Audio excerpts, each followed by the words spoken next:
a novel topic. What if we talked tactics with someone who understands tactics? This is the ArsenalVision Post-Match Podcast. My name's Elliot. Think about me on Twitter, Yank Gunner. Hello, everybody. Yeah, obviously Clive and Tim and Paul, they all understand tactics. But Adam Clery from the Adam Clery Football Channel, he really understands tactics too, and he talks about it in a really approachable way. So I had a chat with him about Eze and Gyokeres and Arsenal's new tactics and City and Liverpool in the title race and Arsenal's chances. And it was a really good chat, and I think you're going to love it. This was recorded for patrons. We do lots of great stuff over on the Patreon. Usually we keep it there, but every once in a while, I think it's nice to break it out and let you know that we're doing great stuff over there.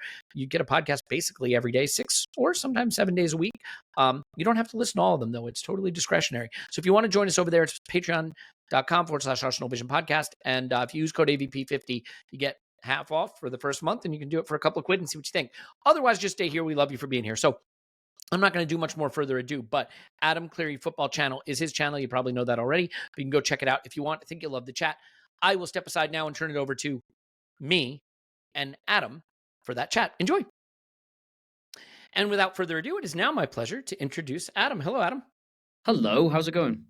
Yeah, not bad. I want to say it's always interesting when you put out a call to the community and say who's someone you respect, who's someone you want to hear from, and apart from the obvious, like Les Elliot would be good. There was a lot of calls for you to be on the pod, so really appreciate you taking the time to do it. Anything you want to just tell people about sort of your YouTube channel and the videos you make? Because I think the way you break down the game and the way you make it understandable and obviously with the dash of humor is really unique and special. Yeah, if people aren't familiar, I'm Adam Clery. I run the Adam Clery Football Channel, which is a fun little project we have here at The Independent, which is a formerly newspaper based in the UK. And yeah, we basically just break down games of football. We look at the stuff people are talking about. We try and make it more digestible. We try and make it more accessible. We come from a position of, yeah, it is really complicated and it can be really boring and granular and data-based and stuff, but there is also a lot of, you can enjoy it at the same time. You don't need to know every single stat and point of data to understand what's going on. So we try and sort of bridge that gap between how data heavy and sort of like mathematical football is, but also the fact that you're supposed to actually enjoy watching this stuff. So yeah, that's sort of where we try and position ourselves. And we've been doing this here for 8 or 9 months now. Coming up to the end of our first year. And yeah, we end up talking about Arsenal a lot because they are possibly the most sort of tactically interesting team in English football over the last 2 years, I'd say. So yeah, I'm glad to be here. Yeah, well, it's great stuff that you do. And for anyone who doesn't know what a newspaper is, ask your father or mother. I think a good place to start, and it's like we had John McKenzie on and he and Clive talked about this a bit, but I'd love to get your take on it too, is just, I think Mikel Arteta has been really good about trying to look at the reasons why he's come up short in previous seasons and trying to use that information to inform the decisions he makes for the following season. And that can come in 2 forms. One is in the transfer market, and we'll come on to that in a little bit, but the other is tactically. And I'm curious if there's anything that really stands out for you, or not, by the way, in terms of what Arsenal are doing tactically this season that you think looks like a substantial change or noteworthy change in the approach. This season, it sort of always had to represent, and I'm sure you'll have talked about this in great depth yourself. This had to be that last step into getting, something shiny, some sort of trinket to show for sort of the last couple of years for this era of the team. And almost every season, while Arsenal have been sniffing around the top of the league, it's come down to squad depth. It's come down to real crucial injuries at a crucial time and just not being able to navigate that. Last season, Saka missed a whole chunk of the season. Odegaard was in and out. If you remember the season before when you were leading all the way up to the end and then you simply ran out of steam. And the reality is, it's not really that they don't play well enough. It's not even necessarily that the players below the first team are that bad. It's just, you look at any sport in the world, it doesn't matter what it is, every single expert will tell you, for all the incremental gains you can get from doing things right, you look at that wage bill at the start of the season, and more often not, that tells you where everyone's going to finish. And if anybody finishes notably above that, they've overachieved. Notably below that, they've underachieved. And Arsenal have always had, over the last couple of years, a steadily increasing. They're going up that league table as they've sort of stayed around second. So to finish second the first time was a huge overachievement.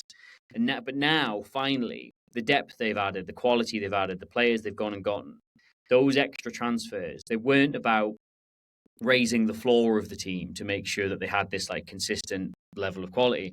It was about actually making sure throughout the squad that ceiling was as high as it could be in every single position.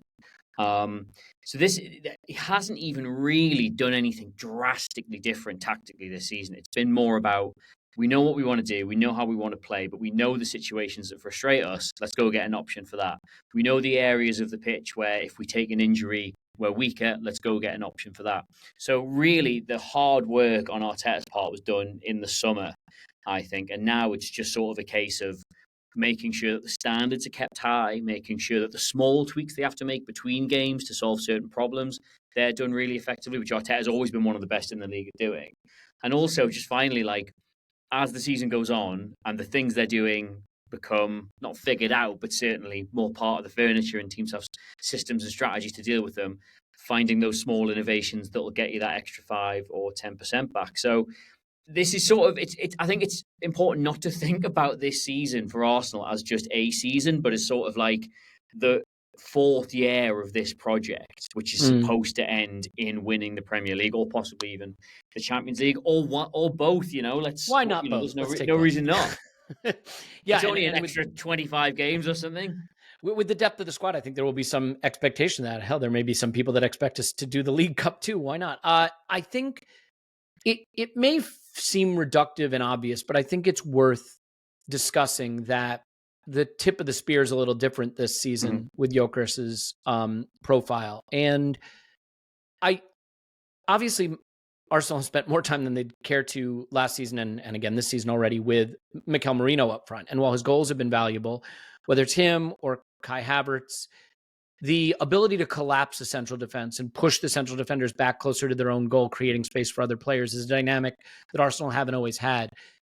I think there's going to be split opinions on Gyokeres, but do you want to maybe weigh in, not necessarily just on he's good or he's not good, but what his style of play is doing for the space around the box at Arsenal and the attacking dynamic overall? So I think genuinely, I can't remember which pundit said it at the start of the season, but I think had Havertz been fit every game and Gyokeres been fit every game, I think you would have seen a good degree of interchange between the two.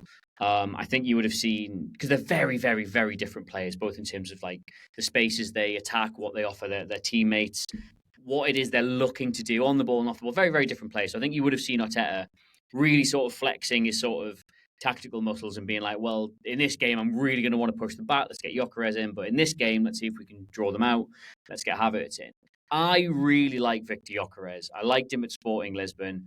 And my worry was that he would come to the Premier League, whatever team he ended up going to, and there just wouldn't be enough goals, and people would write him off and say it had been a bad season, when really became incredibly fun to watch. And the reason I was pleased he went to Arsenal was we did an analysis video on him making the transfer.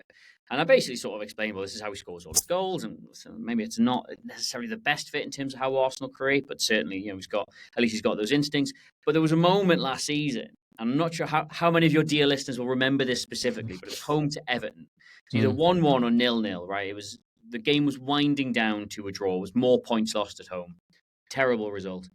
And they've thrown bodies forward. They've got loads of players in the final third. Defenders are up there. It's like 6 in the attacking line. So on the face of it, you're attacking. You're really going for it. There's a bad pass and it loops up into the air and it drops into the box and nobody's going to get it. And all of them slump their shoulders, turn around and go get back in position. And nobody realises that the ball hasn't gone out of play. And Jordan Pickford just sort of kneels next to it, doesn't touch it, doesn't pick it up. No, there's no clock on what he's doing. He just sits there waiting for somebody to notice. And after, I think we timed it, it was like 11 seconds. Bukayo Saka realises what's going on and he sort of jogs over to force him to pick up the ball and restart play. And I remember seeing that going, if they had a centre forward, even a bad one, even Eddie Nketiah, somebody like that, they would have been alive to that straight away. They would have put them under pressure. They would have saved them 20 or 30 seconds. Now, 20, 30 seconds doesn't necessarily get you a goal, but it just showed like there's nobody in this squad of that profile with that mindset, whose brain is constantly like, I'm going after that ball. I'm going to make them work for it. I'm going to put them under pressure. I'm going to not let the defense rest. I'm not going to give them an easy time of it.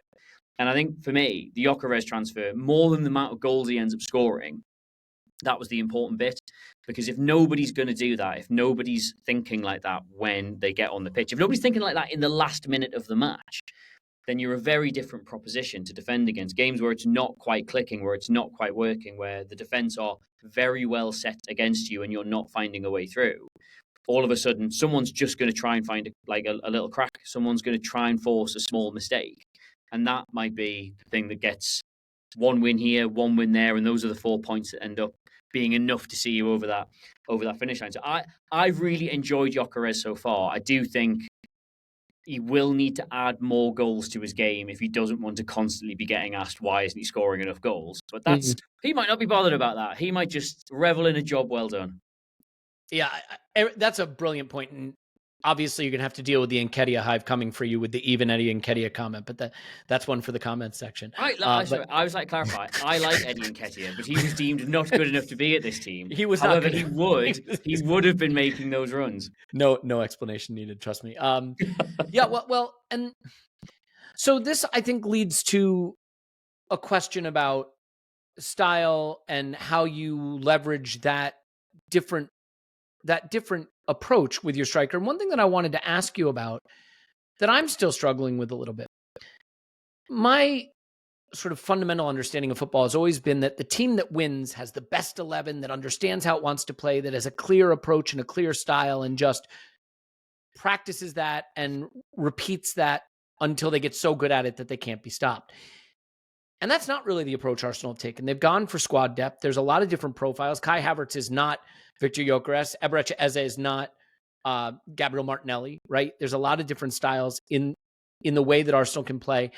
And I think Arsenal have shown different approaches. We've already had a game this season where William Saliba's stepped into midfield in what people called more of a John Stones role, right? We've seen, when Norgard plays, it's not the same as Zubamendi, although I don't think that's the plan. But obviously Calafiori is going to invert in a way that Nketiah won't. Before we get into the specifics of those players and those capabilities, what's your theory on trying to win without a settled 11 and a regular style and going horses for courses? Do you think you can ever get to be your best over the course of a season if you're not doing like what PSG did last season, where the last 3 months, everyone can pick your 11 with their eyes closed and you're just playing the same way? Well, so you've sort of touched on there the fundamental argument that constantly happens between every single tactics nerd and every single normal person. Right? I'm in the nerd community. All right. Yeah, so am I, but most of my friends are not. So I've kind of got to understand that there's a balance. What you want to always have the ability and the option to go horses for courses. You want that to be a constant, never stopping thought process of analysis and understanding the data. But at the same time, you want that sort of preparation work to tell you that your best 11 is the right 11 at the same time. It's a difficult thing to put you to get your head around, because it's sort of like you want to be able to make the most minute changes game to game. But you want to have the data and the understanding and the depth of squad and the variety of profile as well to make the most drastic change you possibly can.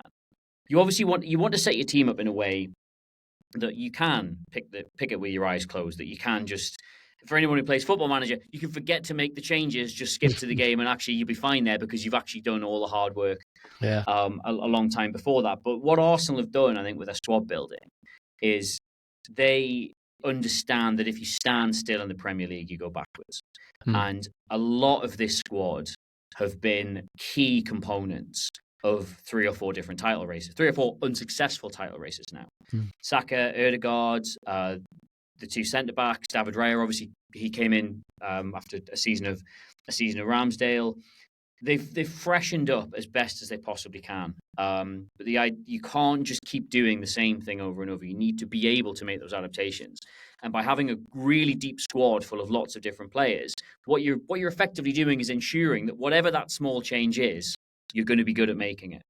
Whether you might find, they might want to go to sort of a double 10 situation. They might want to start playing 3 at the back with wing backs. They might want to go 2 up front. I would argue there's not a single sort of tactical change Arteta could want to make that he actually wouldn't have a really capable squad of making. He's got really good natural wide players now, but he's also got players that like playing in the centre. He's got one centre forward who wants to run in behind, one who likes to come short. He's got Zubamendi, who can play in the 6 now, who just makes games so much easier to control but he's also got Declan Rice if you want to have a little less control and instead Hmm. push everybody forward. I think whatever change they're going to need to make as the season goes on, Mhm. they've got the players to do, and I think that's the perfect balance to have. Like, he will know what he wants his best 11 to be, but that will change gradually, I think, as the season goes on. Yeah, I mean, the unfortunate thing, stop me if you've heard this before, injuries are making it difficult to evaluate what the right partnerships are Yes. and who will thrive. He's got a lot of options, obviously, now, but a player that I really loved at Crystal Palace is Gyokeres and Eze, and I wanted him at Arsenal for a long time, and he finally arrived at Arsenal. And I kind of thought he would be starting for us off the left and kind of play in the way Leo Trossard is playing. And by the way, Leo has been playing brilliantly, obviously scored a sensational goal against Sunderland in the last game.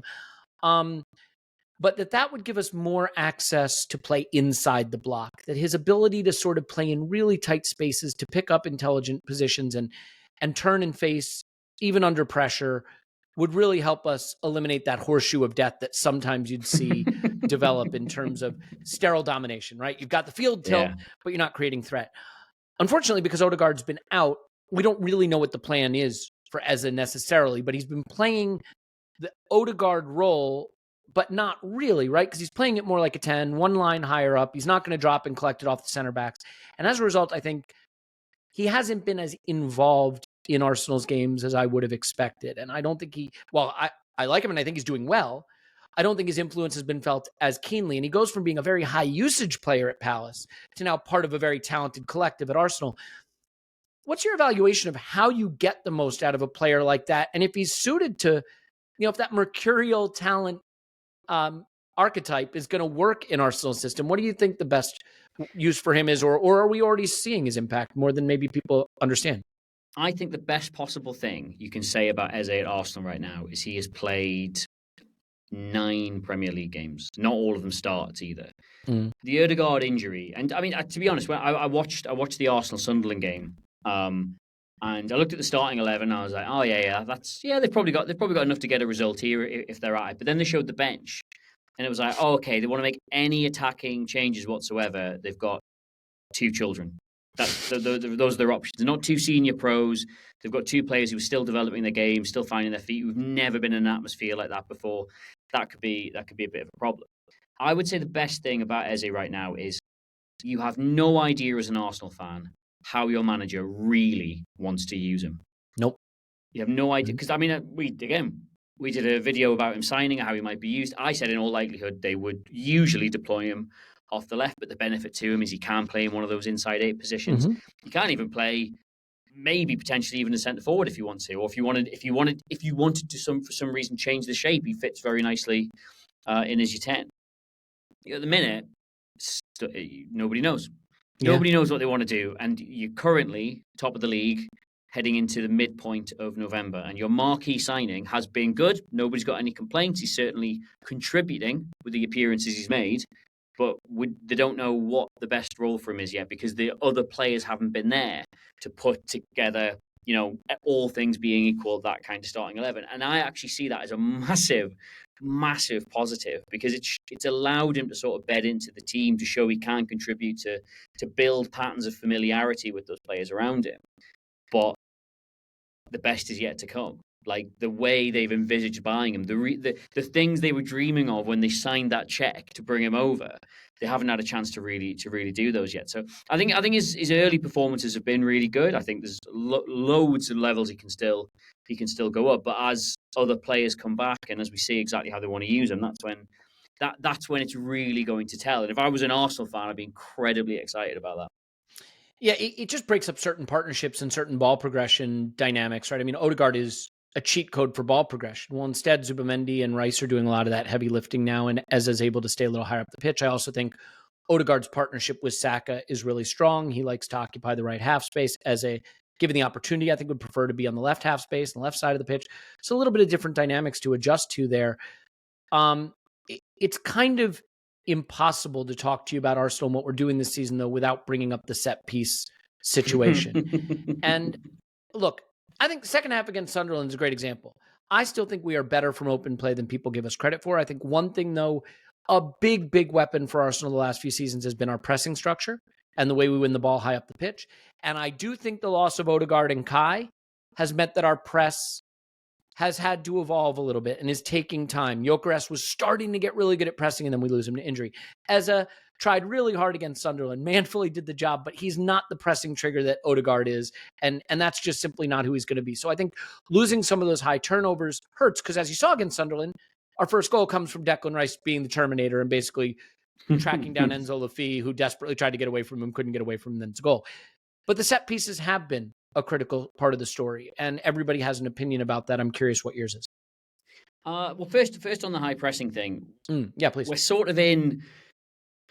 God, I'm trying to think when the term first became popularized, but it's been a few years now since these high pressing teams started being really eye catching, and they started being every season the most reliable overperformers in the league, especially relative to wage bill. It was the teams that pressed you really high. Maybe Klopp with the gegenpress certainly was. I think probably could, but I think sort of it becoming a popular thing in the league. Like Bournemouth are a great example of it. Like they have one of the lowest wage bills in the country, but they've been overperforming for a number of years now because they are, without question, the most well-drilled, coordinated, and aggressive high-pressing side in the league, I think. Even when Eddie Howe first came in at Newcastle, they went from being relegation survivors that season to jumping straight into the Champions League with only 2 or 3 signings because he got them into this really good high-pressing situation. Now, that was a good couple of years ago, all of this, and I think teams are getting a lot wiser and a lot more sort of aware of the risks of high pressing. I think what was remarkable about the Arsenal goal against Sunderland was that you have not seen Sunderland get caught out like that at any point this season. It was a really rare moment for them of hanging on to it for slightly too long. So I think there was naturally, especially for the top teams, going to be a move away from this sort of relentless high pressing. And I think as well, a lot of them are noticing the injuries catching up with it as well.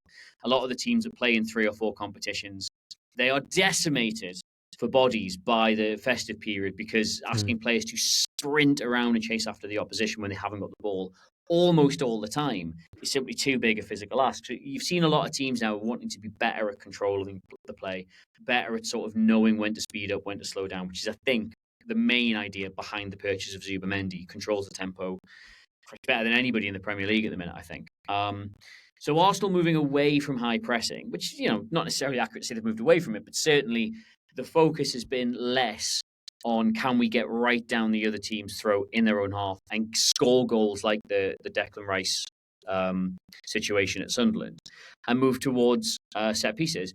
I don't see the two as any different.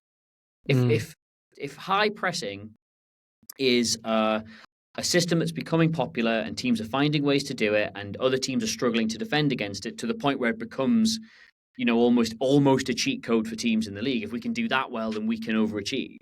I don't see any difference between high pressing as a popularity, as a high pressing as a trend versus set pieces as a trend. And Arsenal basically, being, let's call them early adopters of that really. The number of set piece goals they were getting last season and into this has vastly outstripped all of the other teams. And if that's something they're reliably able to do, if that's something they're able to coach, able to train, able to do well, it's not scruffy. It's not happening by accident. It's doing it because they're sitting down and they're thinking about this and they're finding ways to make it work. And if it's ultimately a set piece goal, some deflected header at the back post after a flick on from a long throw, is anybody of an Arsenal persuasion going to be even remotely bothered? No, I won't be. That's for sure. Do you think also that we underestimate the importance of talent when it comes to set pieces? They're regarded almost somehow as being outside of football from a talent standpoint, that they're just about planning and preparation and physicality. But Declan Rice's delivery, Bukayo Saka's delivery, when we didn't have Saka, when Odegaard was out, and we were giving out swingers for the first time or having to make Rice take them from the right, their delivery, what Gabriel Magalhaes is able to do in terms of his courage and physicality, sure, but his talent rising to meet the ball. Of course, the coordination and the planning and the physicality matters, but do you think there's been a dismissal of these moments of football where technique is still absolutely at a premium? Oh, 1,000%. Like anybody, especially in this country, will tell you, like any sort of underdog situation, any clear mismatch in talent in a game of football, the assumption was that the smaller team would target set pieces, would always try and make the most of their set pieces. Sort of sort of the Allardyce era, the Tony Pulis era. Allardyce had Bolton massively overachieving in the Premier League. Tony Pulis had Stoke massively overachieving in the Premier League. And people were sniffy about it because a lot of that came down to how well they both attacked and defended their set pieces, because these were a leveler. They didn't have to go out and spend huge sums of money on players who can reliably deliver a ball, who can head well, or can do a long throw, because those weren't players that were prized necessarily by the clubs who did have the money. So it's always been in this country basically the preserve of the underdog, the preserve of the less talented, something that's important on really muddy pitches because you're not able to pass it there. You can't show how good you are at football on Sunday League when the rain is lashing down and it's full of potholes. So just stick it in the mixer. Make sure we don't waste any corners, stuff like that. And it's ridiculous, really, because, we've come a long way since then. Players are now prized for their consistency with delivery, for these extra little bits of skill set. If you can win a high percentage of the balls in the air, when you're a centre-back, you are purchased on that reason. Now, normally that is to defend balls into your own box, but if it can be used to score goals and to create chances, there's absolutely no difference in that whatsoever. There's always been this idea of how football should be played, and it's technical, it's on the deck, it's short passes. We've almost got a huge chip on our shoulder, especially in England, about this notion of kick and rush, because the Europeans used to think we were very uncultured for decades and decades. So now it's really important that we show that we actually understand how football's supposed to be played, when in reality, football's just football. I don't think, make any difference whatsoever how your goals come about or how you create your chances. If you're working on it and it's deliberate and that's your game plan, there's nothing unnoble about it. Ignoble? Ignoble. Yeah, I think that works. There we go. Yeah. Thanks. And look, as you said about with pressing, it's cyclical. So teams will find ways to turn defending set piece moments into counterattack opportunities, and teams will start to feel that they're too vulnerable to those counterattack opportunities and commit fewer resources to set pieces, and suddenly set pieces will be de-emphasized. That there will be some counter skinny jeans, flare jeans, as Sean Dyche would say. Skinny jeans was never for me. I can tell you that was not cyclical in my life experience for good reasons. So just a couple of things here I think that we can touch on before we wrap it up. And one of them is, I think it's always interesting to get an outside perspective, to the extent that obviously you're not an Arsenal supporter, so the objectivity that might be there that may not otherwise be available to us. If you were to look at Arsenal falling short of the title this season, are there things you're seeing in the style of play or in what Arsenal are trying to do that you still regard as potential vulnerabilities or areas of weakness that could be the reason for Arsenal not achieving their ultimate goals? I've got to tell you, every single Arsenal fan I know at some point in the last 2 months has very gently come up to me and in a hushed voice said, do you think we're winning the league? We want validation. Because we're starting to think maybe we're going to win the league, but do you? Because you're not in here. Your brain's not doing the insane thing because something like, do you think you're going to win the league? And to every single one of them, I've said, yes, almost certainly. I love it. The problems Arsenal are going to potentially have this season are the same problems they were going to have last season and the season before. They're never stylistic. Like, cards on the table, right? As a non-Arsenal fan, my Newcastle supporting stance on Mikel Arteta is that he's a weird little freak with no mates, right? But my professional opinion on him, as someone who covers football, is that he may now have already overtaken Pep in terms of the manager whose influence you can most see in terms of how teams set up and how they adapt in game. I think he might be like the best pure manager in the Premier League right now. And the problem he's had in winning the league is that the squad just hasn't been at the same level as a Liverpool or as a Manchester City. But this season, for the first time, you look at like Liverpool having their drop off. You look at Man City having to try a number of different things, and some weeks they look great and some weeks they don't quite. It is all there. They should not walk to this title, but the way this early part of the season has gone so far, Arsenal should quite comfortably maintain the levels they're at right now. They control games in their own third. They're very good at controlling games in the middle third. We saw them horseshoeing against Sunderland, but they never looked in danger of being counter-attacked on, which is something that used to be the case. You sort of felt there was a vulnerability. If they couldn't find a way through, the longer that went on, the more the sort of system was creaking and all of a sudden someone would break. They are the most in control team I have seen in a very, very long time. So the pitfalls, the potential problems they have are not systemic.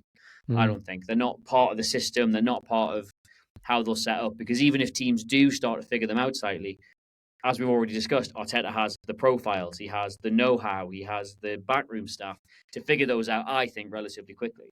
The problems are, again, if they're hit by an extraordinary wave of injuries. Like we said before. That would never happen. That would never happen. I saw the bench for the Sunderland game, and I was like, "Wow, Jesus! Like no Havertz, no Gyokeres, no Martinelli, Nani Madueke, no Madueke, yeah, like no all these players are already missing, and we're in November, and yeah, the 11 he put out, I think they were maybe a little bit unlucky not to go on and win the game, but if they had got those 3 points, that would have been very, very narrow margin. That wasn't a comfortable game for them, and one or two more injuries to that, and all of a sudden, you're asking, who goes up front? Who can we play in these positions? Yeah. So they've got to keep everybody fit, because you can have the best squad and the best manager going. You've still got to have them out on the field in relatively good condition to make that work. When you see a team with that many injuries, do you tend to think someone must be doing something wrong, by the way, or do you fall more into the category of injuries are going to happen with the kind of fixture congestion that exists today, and you can't really point a finger of blame anywhere? Yeah, I think teams that have a very good run of injuries will pat themselves on the back for doing something right, and teams that have bad runs of injuries will start questioning what it is they're doing wrong, when in reality, that is kind of just how it is. I think, Liverpool last season were remarkably well organised in terms of how they kept their players fit. But to have players like Salah and like Van Dijk go on, to play almost every single game in the Premier League and the Champions League. They had deep runs in the Carabao Cup. I know, I was there when they went out. And the FA Cup. And to not pick up even small strains, to miss 2 or 3 games as a precaution is so improbable as to almost certain. I think if you look at them this season, they're paying the price for that now. That's too much football they ended up playing last season. And even if it's not an injury, it's certainly huge sort of a physical toll it's taken. I think it's simply fate. It's in the hands of somebody else right now. I think if you've seen this, by the way, with teams that challenge for the big trophies year in, year out. So under Klopp, if I remember correctly, Liverpool would have seasons where they had 70 games and everybody was fit. And the next season they'd be racked with injuries and they'd fall away. And then the season after, they'd be back challenging again. Slot, you're seeing a little of it this season. But with Arsenal, you could look at it too. 2 seasons ago, when we went down to the wire, 89 points, and didn't win the title against City, we stayed remarkably fit all season long and then paid for it last season. Yep. Now, how do you explain paying for it again this season? That's another story. Too much football. That's how you explain it. Yeah, well, it is too much football, right? And, you're not going to hear me spill any tears for Chelsea or Manchester City, but with the FIFA Club World Cup, I do wonder for City, could this be, because Pep has been renowned for City fumbling their way through first halves of the season and then turning into the T1000 at the end of seasons and finishing on a run, as we know all too well from a couple seasons ago. I do wonder, though, if the Club World Cup having happened this summer might just be the straw that breaks the camel's back on that trend for them this season, which would be great. So looking at the competition, look, I think Arsenal have everything it takes to win the league, obviously. I agree. The squad building approach this summer reflects what happened last season, and the depth has already paid dividends because we picked up points there's no way we would have had we gone for another approach.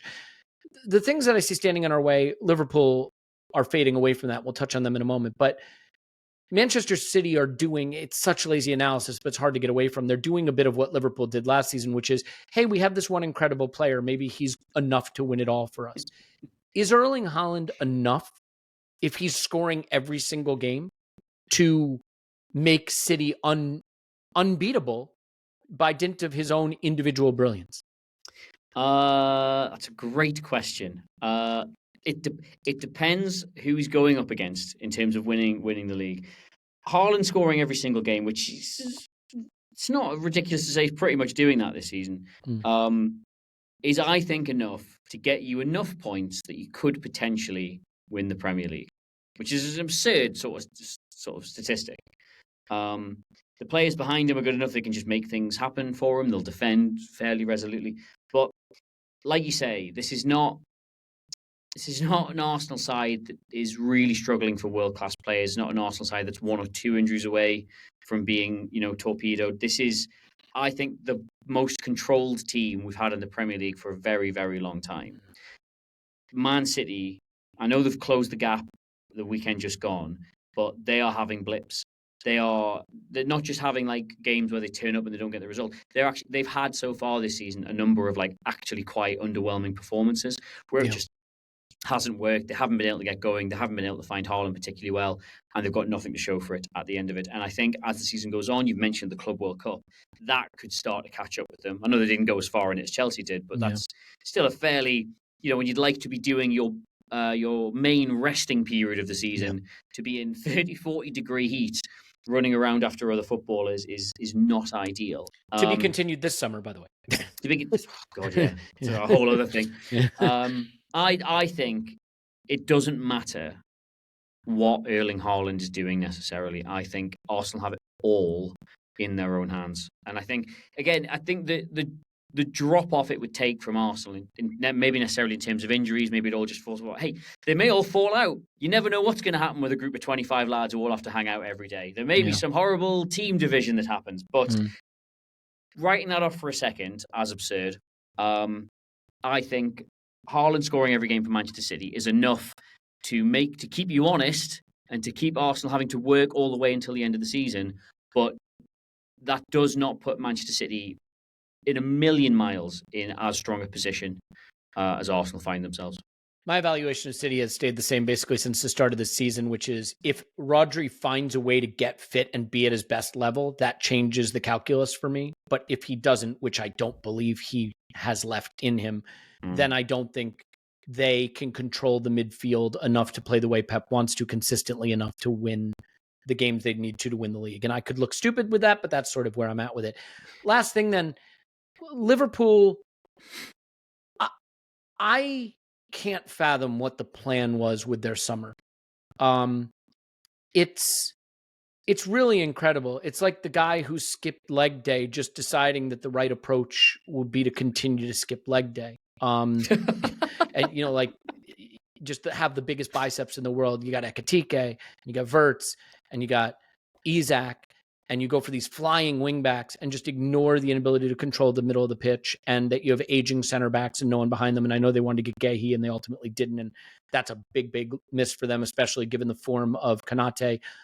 I think it's easy to point to the manager, and I have some questions about what Slot's trying to do, but fundamentally, Adam, I don't understand their squad building. Now, some people I know have said it's for when Salah goes, they're going to play a back three, and it's going to be Ekitike and Isak up front, and then Gyokeres and Frimpong will make a lot more sense. And who knows? I don't know. But do you find their approach as perplexing as I do? And do you have a better explanation for what they think they are trying to do? The only people who know exactly what Liverpool were trying to do are the people at the very, very top of the club. The thing is, every single one of those signings in isolation made a lot of sense in isolation. Robertson had a lot of criticism last season. He was getting on to a certain age. There was questions about whether or not he still had it at the top level. It was certainly a player they were going to have to do something with this season, even if it was just to bring in a backup. Gyokeres being available for what was a relatively decent fee for someone going to a club that stature. That made a lot of sense. He was familiar with the Premier League. He was great going forward, but he had proven really robust for Bournemouth when they had to defend because they certainly don't spend as much time on the front foot as Liverpool did. Alexander-Arnold leaving meant they had to go and get somebody who could play at right back, and obviously with Salah going to AFCON, the idea of getting someone who was comfortable in a back four and also was comfortable playing forward as well seemed like a great idea. Yeah. Frimpong's young enough and was cheap enough as well. If he'd been a disaster, the sell-on fee would have been really good. And they've also got Joe Gomez if they want to be a lot more solid, although they probably weren't expecting him again to have the sort of injuries he had. And then Florian Wirtz, I called him in a video as close to an open goal of a signing, as close to a sure thing as you're ever going to get. But I think what's caught Liverpool out is actually similar to where a lot of Newcastle's problems have come from this season. The league, over the last 2 years, very quietly, has trended upwards in such a more physical direction. the average strength and speed and endurance and just intensity of the league as a whole really feels like it's crept up quite significantly over the last 2 years. And you can see in Florian Wirtz, he's really struggling with the physical side of the step up. He releases the ball so early now because he does not trust himself to keep a hold of it if there's any contact, and he's constantly expecting contact. That's a coaching issue they'll have to work through. And then when it comes to the two up front, I think Ekitike has actually been quite a good signing. He's looked very promising. He's somebody who I think they will coach into a really good position. And they certainly weren't expecting Isak to be coming in as undercooked as he was for not having a proper preseason and then to immediately get injured. So I think it's been a lot of bad luck, but bad luck almost exclusively caused by bad decisions, I would say. All of them, though, in isolation, look like very smart, very sensible transfers. I think a lot of the blame lies with Slot for not having, and this is something we simply won't know unless you go and ask everybody at Liverpool, but whether or not he didn't have the courage to leave a lot of them out at the start and then gradually start trying to bed them in. Like, I would not want necessarily to be trying to have Hugo Ekitike and Florian Wirtz both get up to speed in the same attack at the very start of the season, because they like occupying a lot of the same spaces. You would like them to have the right support around them that they can just focus on what they're doing. But instead, I think I'm right. I think they both started, the first games of the season. They were both thrown right in there. And also, you've got to remember, the club didn't really do many favours, because they, in order to afford this, they did get rid of every player they were replacing. There's nobody currently sitting on a bench who's missing out. Yeah. Diaz went. Even Darwin Núñez went. Yeah. There was talk about Gakpo going as well towards the end of the window. All these players who came in, who they were there to replace, they're gone. They had no other option, really. He had to just try and do what he could with them. And look, I think as the season goes on, they'll obviously start picking up. There's too much talent in that squad to be this bad for this long, but the problems are all of their own making. And I think it's a far bigger challenge of Slot now to fix this mess he sort of got them in than it is to just come in and pick up the pieces after Jurgen Klopp. I will say, though, and I don't know whether Arsenal fans will agree with me on this, I'm actually really enjoying that. That's great Schadenfreude for somebody who lost one of his favourite players to this whole project. We do a Schadenfreude pod anytime there's cause for it. Usually Spurs embarrassing themselves, United embarrassing themselves has been great value for money recently. So if it's Liverpool, all the better. I think I do wonder what Slot's future looks like, as crazy as it sounds, because there are some people that question his tactical approach. I just think, look, to your point, with the talent they have, there's going to be a period of this season, maybe the upcoming period. If you look at their fixtures, they've got a very straightforward run coming. There's going to be a 2 or 3 game period where they win 7-0, 6-0, 5-0, and people are going to say they're back. They're what they are. But I do think that the problems they have defensively, the defending the wide areas, defending long balls into the channels, the inability to contest the midfield against big physical midfields, I think it's a problem for them. And to your point about physicality, there's so much data out there on the number of sprints increasing in the Premier League. It's not the distance covered. It's the amount of sprints and the intensity of those sprints. It's gone massively up. You start to look at the data side of things and say, well, why did Arsenal sign the guy who had the most intense sprints per 90 in top 5 leagues in Europe? Because the Premier League is the league that requires the most intense sprinting. I think it also explains why you see things like set pieces happening and horseshoe of death, because if you're going to sprint that much, you also need periods of rest in a game. Right? You cannot go 1,000 miles an hour the whole game. You look at the kind of things Ange tried to do and how that didn't work. So it's all very fascinating. It's all changing. But I think for someone like Florian Wirtz, to your point, that might be part of the problem, is just the lack of high sprint repeatability and getting bossed out of games by more physical players who are up to that sprinting capacity. Declan Rice, I think, has had some poor first halves this season, but look at how he finishes games. His engine, his capacity to run is unrivaled. So, well, look, I think we've covered all the ground we wanted to, Adam. And at this point, what we can just do is say, you've told us we're going to win the league, so we either will, and thank you for that, or if we don't, we'll simply blame you for it. Does that sound fair? That sounds fair. If it makes you feel any better, I went on a Spurs podcast at the very start of the season and said, I could not be more excited for you, my Tottenham friends, for getting Thomas Frank. I think he's a great manager and it's all going to go swimmingly well. So my prediction track record is not watertight, let's say, but I certainly believe all my own guff. So that might be something for you. Yeah, I mean, it is always a safer bet to assume the worst possible outcome for Tottenham Hotspur. I think that you're on safe ground when you do that. But for us, yeah, we're all going to be clinging to the predictions you've made here, and maybe as we get late in the season, we can have you back on and revisit some of the things we discussed. And I think it's going to be a really interesting time after the international break for Arsenal fans, because we will get the chance to finally maybe get some players back and see what Mikel thinks the plan is. And I don't think there'll just be one plan, but I still don't think we know as much about this Arsenal as we think we do. And I think we're about to learn it. So that'll be exciting. Look, I hope everybody listening who hasn't already checked out the work you and the Independent are doing on YouTube should, because the analysis you're doing is top notch. What I love about it, it's extremely intelligent, but it's accessible.